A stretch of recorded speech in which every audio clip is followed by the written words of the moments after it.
पहले खुश हो जाएं, आनंदित हो जाएं, सेहत अच्छी हो जाए। तो हेल्थ, वेल्थ और हैप्पीनेस, ये तीन हमारी टैगलाइन है अब हमारे कार्यक्रम की। और हमारे आपने नाम भी देख रहे हैं, नाम ही है आनंदम, आनंद का महासागर। किस तरीके से हम पूरी तरीके से आनंदित हो जाएं, हमारा जीवन आनंद का महासागर हो जाए, ये पहली व्यवस्था हमने की है। दूसरी व्यवस्था हमने की है कि अभी तक ध्यान को बड़ा कठिन समझा जा रहा है।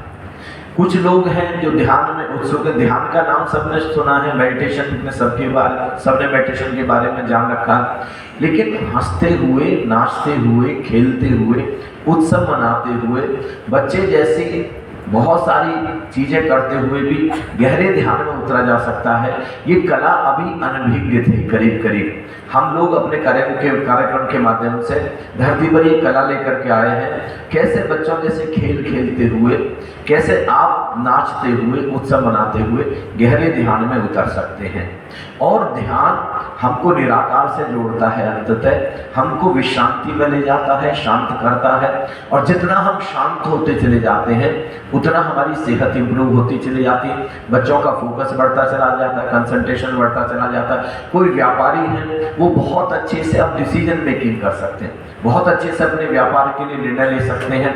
और जितना व्यक्ति शांत होगा, देखिए एक परिवार है, एक परिवार में 5 या 6 सदस्य हैं, तो अगर सब लोग शांत हैं तो आपस में प्रेम होगा, भाईचारा होगा, मैत्री होगी, संबंध बहुत मधुर होंगे। अगर परिवार में दुख है, अगर परिवार में अशांति है, तो छोटी छोटी चीजों पर क्रोध होगा, लड़ाई होगा, झगड़ा होगा। इससे क्या पारिवारिक एक माहौल भी बनता है, आपस में संबंध मधुर होते हैं। और सबसे महत्वपूर्ण चीज, जब व्यक्ति शांत होता है, जब व्यक्ति बहुत खुश होता है, तो उसके भीतर से एक तरंगें निकलती हैं पॉजिटिविटी की, सकारात्मकता की, विधायकता की, सृजनात्मकता की, क्रिएटिविटी की।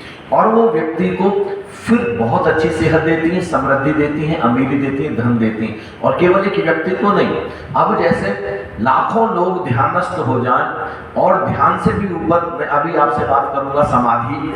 अगर इतने सारे लोग समाधिस्थ हो जाएं, अब लाखों लोग जब भारतवर्ष में चलेंगे, उनकी तरंगें पूरे भारतवर्ष को छुएंगी, तो पूरे भारतवर्ष में एक अमन, चैन, शांति का, समृद्धि का, खुशहाली का माहौल अपने आप ही बनता चला जाएगा। अब ध्यान के बाद में जैसे महर्षि पतंजलि हैं या श्री गुरु नानक देव जी हैं, सचखंड की बात करते हैं, समाधि की बात करते हैं। तो वो सचखंड में क्या है?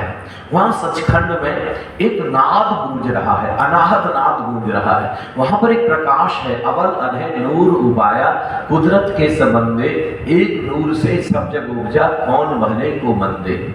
यहाँ पर तीसरे दिन हमारे कार्यक्रम में उस अनहद नाद को अनुभव करते हैं, उस शब्द को अनुभव करते हैं, जिसको श्री गुरु नानक देव जी एक ओंकार सतनाम कहते हैं, जिसको हिंदू कहते हैं राम नाम सत्य है, सत्य बोलो गत्य है।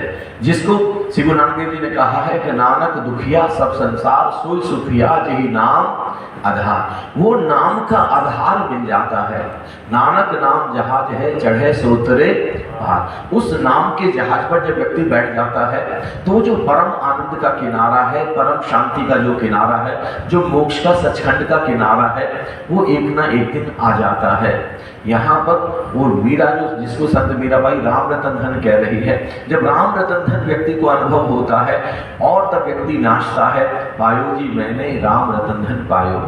अभी तो हम नचा रहे हैं, फिर हमको कहना पड़ता है कि थोड़ी देर के लिए अब बंद हो जाए। इनके पैरों में घुंघरू बंध जाते हैं, बिना घुंघरू के पैरों में थिरकन आ जाती है और एक नृत्य आ जाता है, फिर उत्सव होता है।